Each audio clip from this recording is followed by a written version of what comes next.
принц. Опа. Не садитесь сюда. Росли.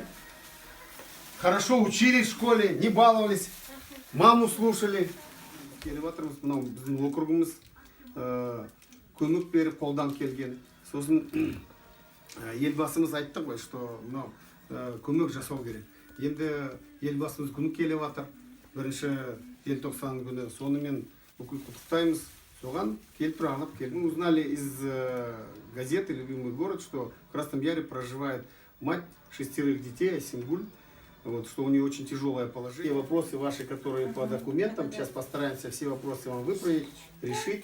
Я очень благодарна всем тем, кому мне помогли моим детям. Благодарность, вот искренне от сердца говорю, большой рахмет всем.